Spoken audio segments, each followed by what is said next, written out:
Men don't think. And it's about this that I want to talk with you. We live today in a golden age. This is an era that man has looked forward to, dreamed of, and worked toward for thousands of years. But since it's here, we pretty well take it for granted. Ours is a land of abundant opportunity for everyone. But you know what happens? Let's take 100 men who all start even at the age of 25. If you ask any one of them if he wanted to be a success, he'd tell you that he did. And you'd notice that he was eager toward life. There was a certain sparkle to his eye, and erectness to his carriage. Life seemed like a pretty interesting adventure to him. But by the time these 100 men reach the age of 65, only 5 will have made the grade. Only 5 are successful. When we say only 5% achieve success, we have to define success, and here's the definition.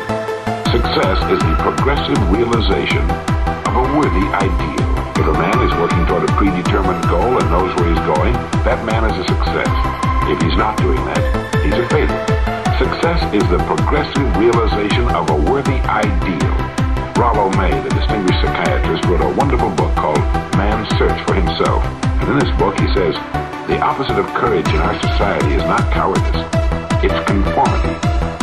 A survey was made one time that covered a lot of men, working men, and these men were asked, why do you work? Why do you get up in the morning? 19 out of 20 had no idea. They simply said, everyone goes to work in the morning, and that's the reason they do it, because everyone else is doing it. And there you have the trouble today. It's conformity, people acting like everyone else without knowing why, without knowing where they're going. Now, we learn to read by the time we're 7. We learn to make a living by the time we're 25. Usually, by that time, we're not only earning a living, we're supporting a family. And yet, by the time they're 65, the great majority hasn't learned how to become financially independent in the richest land that has ever been known. Why? They conform. They're acting like the wrong percentage group, the 95% who don't succeed.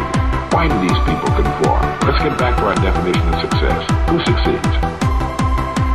The only man who succeeds is the man who is progressively realizing a worthy ideal. He's the man who says, I'm going to become this, and then begins to work toward that goal. He succeeds because he knows where he's going. Think of a ship leaving a harbor, and think of it with a complete voyage all mapped out and planned. The captain and crew know exactly where the ship is going and how long it will take. It has a definite goal, and it will reach that goal. Now let's take another ship, just like the first, only let's not put a crew on it, or a captain at the helm.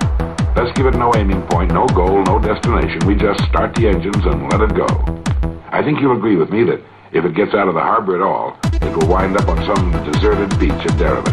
It can't go anyplace because it has no destination and no guidance. And it's the same with a human being. I'll tell you who the successful people are. A success is the school teacher who's teaching school because that's what he or she wanted to do. The success is the woman who's a wife and mother because she wanted to become a wife and mother and is doing a great job of it. The success is the man who runs the corner gas station because that's what he wants to do. The success is the successful salesman who wants to become a top-notch salesman and grow and build with his organization. A success is anyone who is doing deliberately a predetermined job because that's what he decided to do deliberately. But only 1 out of 20 does that. That's why today there really isn't any competition unless we make it for ourselves. Instead of competing, all we have to do is create.